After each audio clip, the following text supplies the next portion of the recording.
Because Netflix is gone now, isn't it?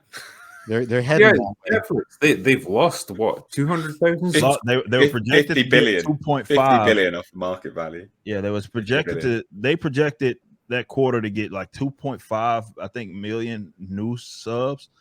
And they lost 200,000. So that's like and they've already predicted they're going to lose another 2 million. Yes, correct. Yeah. They predicted that they're going to lose another 2. They're in trouble. But with such riveting movies like He's Expecting, how could they lose?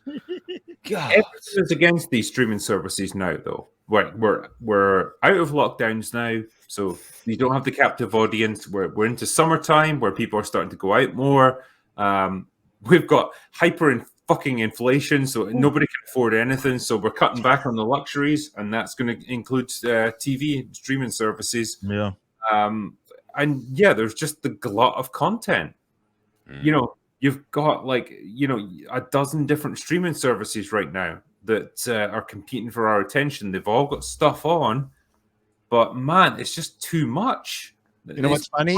Anyone to get their head around. What's funny is when Grant Tinker was head of NBC, and when HBO was out for a little while, someone asked him, "What's wrong with television?"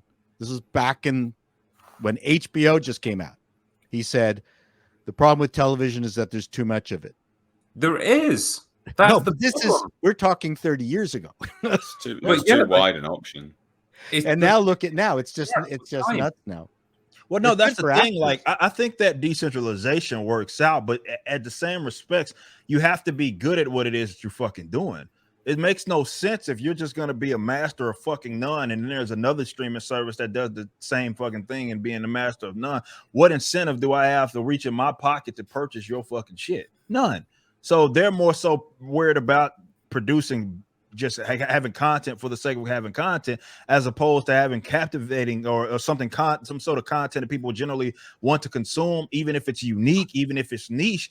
But people are willing to go out of their way and purchase it, and that's not what we're seeing right now. We just see a bunch of people that like just put shit out. Just put shit out. No matter how bad it is, put it out. So do you think it was a good idea for Amazon to buy the MGM library? Yeah, because it gives them so many properties for them. Yeah, I mean, that was a good move. We haven't seen them do anything with it yet, but it's still a good business move. For them, the thing is that like inflation is definitely going to be part of it, but people still have their roots, and they still want escapism. Netflix has always been an escape. Like it's synonymous. Like it's do you want Netflix and children? Like it's ingrained in the sort of zeitgeist, but they're not putting out anything which is worthwhile for escapism anymore. Yeah. So then people will view that as an unnecessary expense and go, well, it's crap now. See you later. If they were still putting out good content, then people would be like, yeah, sure. Exactly. I'll keep that. Point. But they're not putting out good content. I think, Amazon Prime is the ultimate business model, because you're probably going to take Amazon Prime just so you can get things delivered next day. That's what I have it for. Yeah, exactly. But like, it's also there for like a bunch of TV shows. You want to watch Reacher or whatever. Like, you want to watch The Expanse. It's there. So on Amazon Prime, right there. Almost like cheating. The Boys, like streaming model, because not only do you get a bunch of shows that are exclusive, but you get a bunch of perks that are additional to that. Netflix can't offer that. Well, and also Netflix have shot themselves right in the foot, and then they're like, we're going to clamp down on password sharing. Right, you're fucking done then. Yeah. You're done. So multiple households sharing the same account. No, it can't do that anymore. We're going to charge you more money for that. Right, done. No one's interested in that crap. The CFO is going to mention that. That's low-hanging fruit. If I was the CFO, that would be one of the things I suggest, honestly. But they're already trialing it. That's the thing. They're trial running it already. And they've already put out a figure on what it will probably cost. It's not a small amount. Like, it's enough for you to go, yeah, I'll probably ditch that now. But that's the thing, man. If your content's dog shit, well, that's like it doesn't matter. Like, you know what I mean? Like, so I believe, and I like just see it from plus. Yeah. Like, I believe that if it was, we wouldn't even be having this conversation where people are so like, damn, yeah, of course, your average individual doesn't want to be nickel and dime. However, if the content was worthwhile, I believe in any given entertainment industry, they'll pay for it. We've seen this in the alternative space. Still fucking pay for it. The reason why people are going to be questioning, like, why the fuck would I do that, is because you're not apparently giving them something that's of that much value. And that's the part that a lot of these streaming companies, again, if you're the master of none, what incentive do I have to pay for your product? None. It didn't help Netflix that Disney Plus came along, pulled all their Disney stuff, then pulled all the Marvel stuff, and Warner pulled all their Warner stuff. That did not help Netflix at all.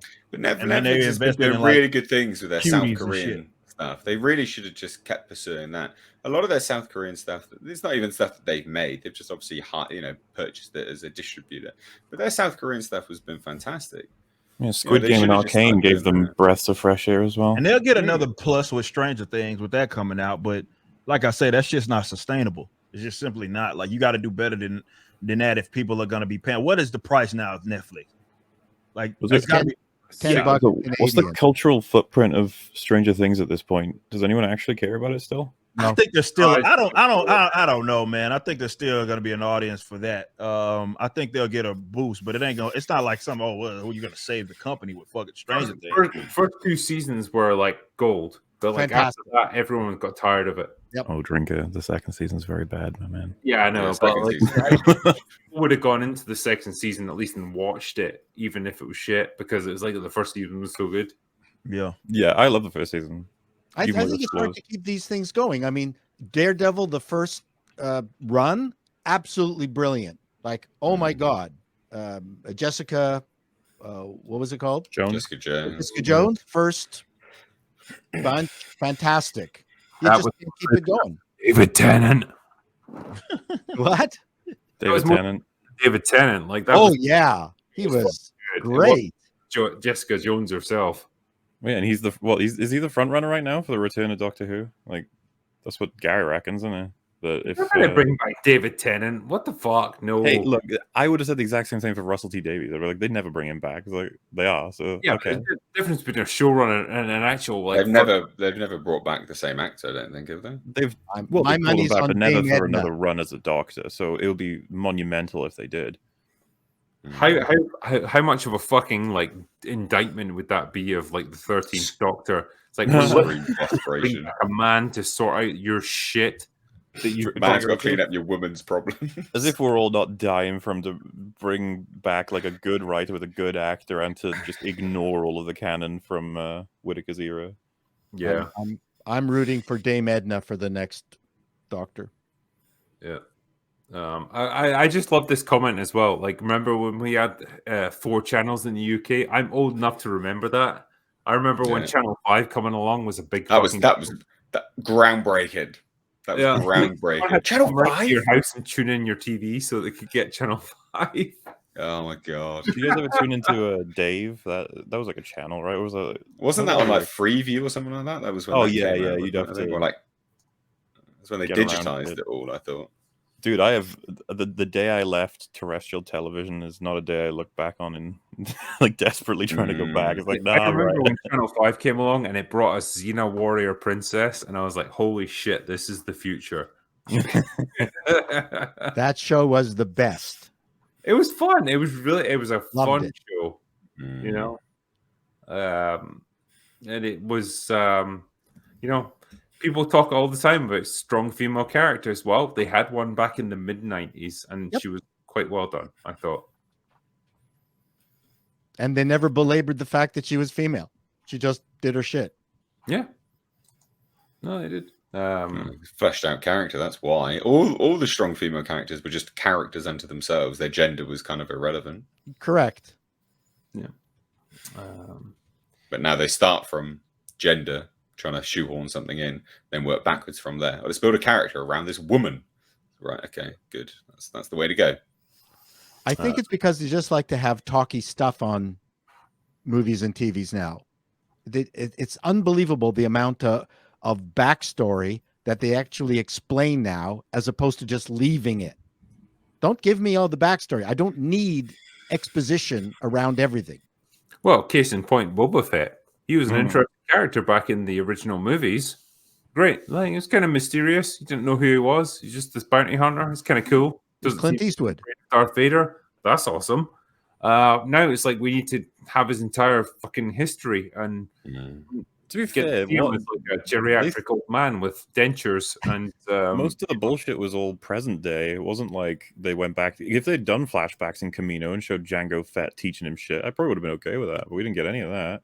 no. Instead, we got I was swallowed by a Sarlacc and now I'm a good guy. Makes sense.